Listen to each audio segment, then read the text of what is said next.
Hey everybody, welcome to KM Reviews. I am Niddleman. Today I'm bringing you a spoiler-free review for the movie The Founder starring Michael Keaton. Now this guy has been on a roll lately as he did movies like Birdman and Spotlight. He's been nominated for Oscars multiple times, and this time he's doing a movie based on a true story about the guy who stumbled across McDonald's and made it what it is today as this global phenomenon money-making machine.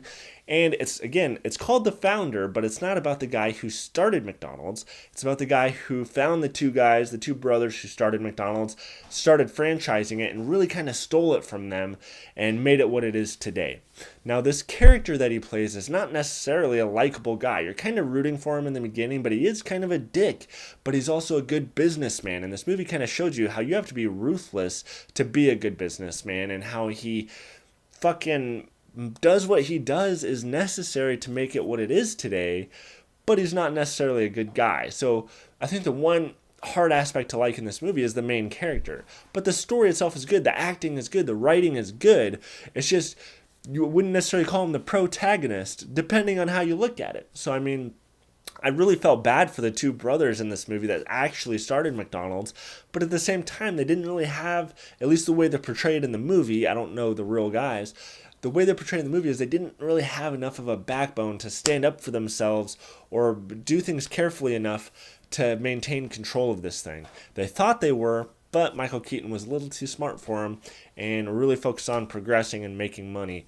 And this movie is all about persistence and how this guy is down on his luck selling these crappy milkshake machines. He's in his 50s and he becomes one of the most successful fucking franchise starter. I don't even know what you call it. He's just one of the biggest businessmen ever there is. And I gotta say, I really liked this movie. The pacing in the beginning was a little bit slow, but once he kind of picks up the momentum of starting these McDonald's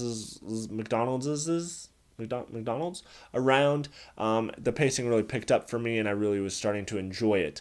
Now I will say this is not going to be one of those Oscar type of movies that he's been in a lot lately. I really liked the trailer to this movie. I'm like, oh, he's going to get nominated for an Oscar for that. But after watching the movie, I don't think he's going to win an Oscar. And honestly, I don't know if it was his real voice or if he was doing an accent in this movie.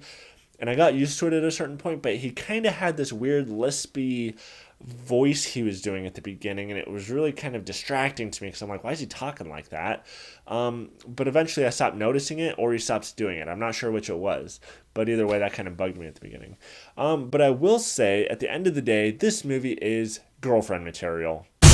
And you're probably going to want to eat McDonald's afterwards. Alright guys, so what do you think of this movie? Do you want to see a movie about the origins of Taco Bell and Burger King now? I don't know. Let me know and comment below. Also remember, you can follow me on Facebook, Instagram, Snapchat, Twitter, pretty much everything at Niddleman. And if you're not subscribed, make sure you subscribe because you will get updated reviews every single week if you can handle it. Go!